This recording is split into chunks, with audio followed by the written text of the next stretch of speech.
بسم اللہ الرحمن الرحیم۔ السلام علیکم۔ آج میں آپ کی خدمت میں 26ویں سورہ الشعراء لے کر حاضر ہوئی ہوں۔ یہ مکی سورہ ہے۔ اس کے 11 رکوع اور 227 آیات ہیں۔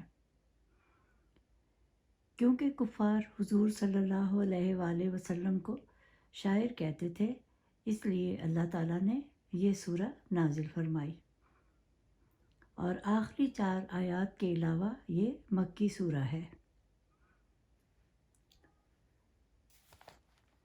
حضور صلی اللہ علیہ وسلم کے خلاف شاعری کرنے والوں کی مذمت کی گئی ہے اس سورہ میں، اور شاعروں کی پیروی گمراہ لوگ کیا کرتے ہیں۔ اس میں اللہ تعالیٰ کے ایک ہونے کا اقرار ہے کہ صرف ایک خدا کی عبادت کرو، اور موت کے بعد دوبارہ زندہ ہونے کا ذکر ہے۔ اور اس سورہ میں اللہ تعالیٰ کی شان و عظمت بیان کی گئی ہے، اور حضور صلی اللہ علیہ وآلہ وسلم پر وحی کے نازل ہونے کے بارے میں بیان ہے، اور نباتات کی تخلیق کے بارے میں ذکر ہے۔ اس سورہ میں موسیٰ علیہ السلام کا ذکر کیا گیا ہے، اور حضرت ابراہیم علیہ السلام کا واقعہ بیان کیا گیا ہے، اور نوح علیہ السلام، ہود علیہ السلام، صالح علیہ السلام اور لوط علیہ السلام کا ذکر ہے، اور شعیب علیہ السلام کا بھی اس سورہ میں ذکر ہے۔ اور اللہ تعالیٰ نے کہا کہ نیک اعمال والوں کے لیے جنت کا وعدہ ہے، اور کہا گیا ہے کہ قرآن اللہ کا کلام ہے، اور کہا کہ رسول اللہ کوئی شاعر نہیں ہے۔ حضور صلی اللہ علیہ وآلہ وسلم کی بہت خواہش تھی کہ ان کی قوم اسلام قبول کر لے، لیکن وہ نہیں مانتے تھے، مگر اللہ نے آپ کو کہا کہ آپ اتنا غم نہ کریں کہ آپ کی جان ہی چلی جائے، اور آپ دیکھنا ایک دن ان کو سب معلوم ہو جائے گا کہ قرآن اور حضور صلی اللہ علیہ وآلہ وسلم کو جھٹلانے کا الزام لگانا بہت برا ہے۔ اور اس میں کہا گیا ہے کہ تم نے زمین کے عجائبات کی طرف نہیں دیکھا کہ اللہ نے ہمارے لیے کیا کچھ پیدا کیا۔ اللہ ہی عظمت اور بزرگی والا ہے، اور اللہ تعالیٰ مردوں کے اجزاء کو اکٹھا کر کے پھر زندہ کرے گا۔ اور جب اللہ تعالیٰ نے موسیٰ علیہ السلام کو آواز دی کہ اپنی قوم کی طرف جاؤ، ان کا واقعہ میں آپ کو پہلے بتا چکی ہوں، حضرت موسیٰ علیہ السلام کا۔ فرعون کی قوم کے پاس جاؤ کہا، کیونکہ وہ بہت ظالم تھے، مگر فرعون کی قوم نے کہا کہ ہم تو اپنے آباء و اجداد کی طرح بتوں کو ہی پوجیں گے۔ پھر حضرت ابراہیم علیہ السلام کے بارے میں ذکر ہے۔ نوح علیہ السلام کی قوم نے رسولوں کو جھٹلایا تو اللہ تعالیٰ نے ان کو ہلاک کر دیا، اور میں ان تمام انبیاء کے بارے میں پہلی صورتوں میں بتا چکی ہوں۔ حضرت ہود علیہ السلام کی قوم عاد نے بھی حضرت ہود علیہ السلام کو جھٹلایا، جب آپ نے ان سے کہا کہ تم لوگ کفر و شرک میں پڑے ہو، تو تم میری اطاعت کرو اور اللہ تعالیٰ کو ایک مانو، میں تم سے کوئی اجرت نہیں مانگتا۔ کفار راہ چلتے لوگوں کا مذاق اڑاتے تھے، تنگ کرتے تھے، اور وہ لوگ بڑی بڑی عمارتیں بناتے تھے۔ وہ کہتے تھے کہ ہمارا کوئی حساب نہ ہوگا، نہ ہی ہم مرنے کے بعد دوبارہ زندہ ہوں گے، اور یہ سب باتیں ایک مذاق ہیں۔ تو اللہ تعالیٰ نے ان کو اس وجہ سے ہلاک کر دیا، اور جو ایمان لے آئے اللہ نے ان کو بچا لیا۔ قوم سمود نے بھی حضرت صالح علیہ السلام کو جھٹلایا، تو انہوں نے بھی اس کا بدلہ اللہ تعالیٰ سے پا لیا۔ انہوں نے قوم سمود کو اللہ کے عذاب سے ڈرایا اور کہا کہ اللہ تعالیٰ کو ایک مانو اور اسلام قبول کرو، مگر پھر حضرت لوط علیہ السلام اور ان کی قوم کا بھی ذکر ہے، انہوں نے بھی کوئی بات نہ مانی، اور اللہ تعالیٰ نے پھر ان کا بھی بہت برا انجام کیا۔ قرآن بے شک اللہ کا اتارا ہوا ہے، کسی شاعر اور جادوگر کا کلام نہیں ہے۔ اسے روح الامین حضرت جبرائیل علیہ السلام کے ذریعے نازل کیا گیا، اور حضرت جبرائیل علیہ السلام کو روح الامین کہتے ہیں۔ اس کی وجہ یہ ہے کہ حضرت جبرائیل علیہ السلام روح سے پیدا کیے گئے ہیں، جیسے روح بدن کی زندگی کا سبب ہوتی ہے۔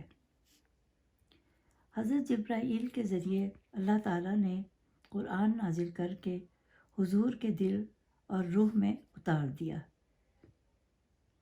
اس لیے کہتے ہیں کہ ان کے ذمے حضور صلی اللہ علیہ وسلم پر قرآنی آیات کو مکمل کرنے کو کہا گیا اور ان کے دل میں اتارنے کی ذمہ داری دی۔ اس لیے حضرت جبرائیل علیہ السلام کو روح الامین کہا جاتا ہے۔ قرآن جو کہ عربی زبان میں ہے، اللہ تعالیٰ نے اس لیے عربی زبان میں اتارا تاکہ کفار قریش اپنی زبان میں پڑھ کر سمجھ سکے۔ حضرت جبرائیل علیہ السلام نے حضور صلی اللہ علیہ وسلم کے سامنے ان آیات کی تلاوت کی جو آپ نے اپنے دل میں اتار لیں، اور اللہ تعالیٰ نے حضور صلی اللہ علیہ وسلم کو کہا کہ اپنی امت کو ہر غلط کام سے ڈرائیں۔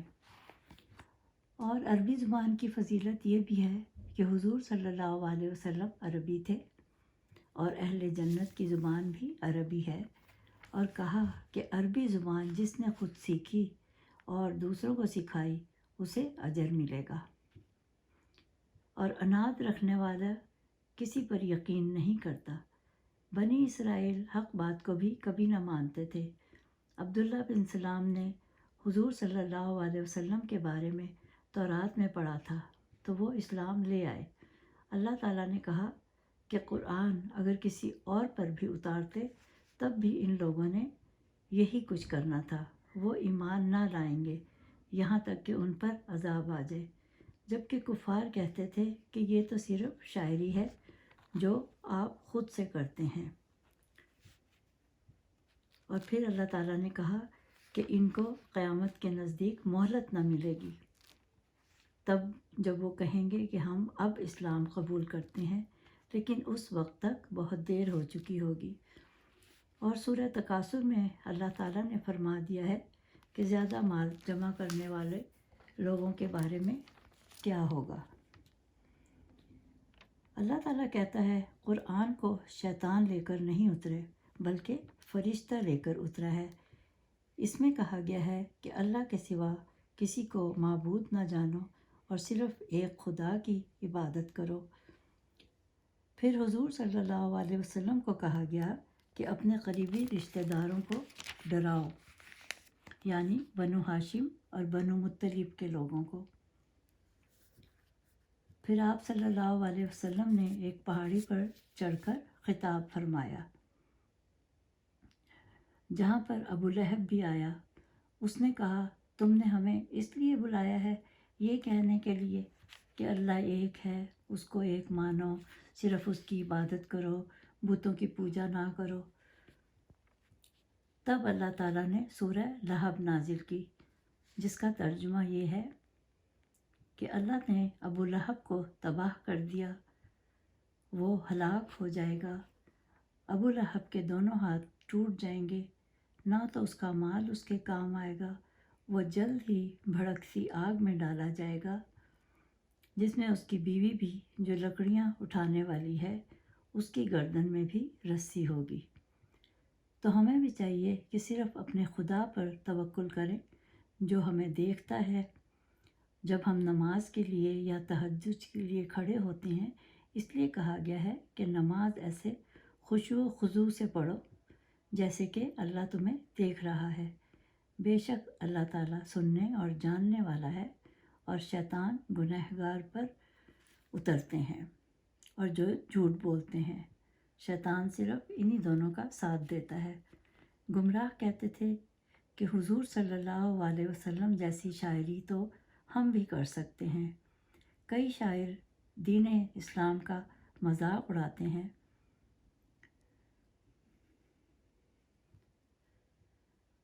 اور کہا کہ ان جیسے شاعر ہر وادی میں بھٹکتے پھرتے ہیں، ان کی شاعری میں توہین اور فحاشی ہوتی ہے، مگر جو ایمان لائے دین اسلام کی باتیں لکھتے ہیں، رسول صلی اللہ علیہ وسلم حضرت حسان جو کہ شاعر تھے ان کے لیے منبر رکھواتے تھے کہ وہ کفار کی بدگوئیوں کا جواب دیں۔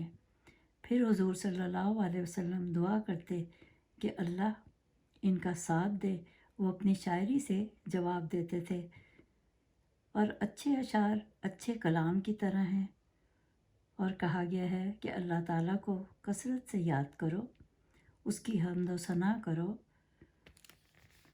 اور اس کی عبادت کرو، نماز وقت پر ادا کرو۔ یہ تو تھا سورہ کا خلاصہ، اور اس کی فضیلت یہ ہے کہ اگر کوئی اغوا ہو گیا ہو یا بے گناہ پکڑا گیا ہو تو فجر کی نماز کے بعد 3 مرتبہ 21 دن تک اس سورت کی تلاوت کریں، اور اگر کسی کا باس اکھڑ دماغ ہو، بات نہ سنتا ہو، تو روزانہ 1 بار تلاوت کریں، باس کے دل میں محبت پیدا ہوگی۔ اور اگر کوئی ظالم پیچھے پڑ گیا ہو تو فجر کے بعد 1 بار پڑھیں 71 دن تک۔ انشاءاللہ اس کے پڑھنے سے عزت والا رزق ملے گا، اور دشمن کا خوف ہو تو بعد نماز فجر 3 بار پڑھیں۔ ظالم سے نجات کے لیے 1 بار پڑھیں یا لکھ کر گلے میں ڈال لیں۔ یہ تو تھی اس سورہ کی فضیلت۔ امید ہے آپ کو اس کا خلاصہ پسند آیا ہوگا۔ اگلی سورت تک کے لیے خدا حافظ۔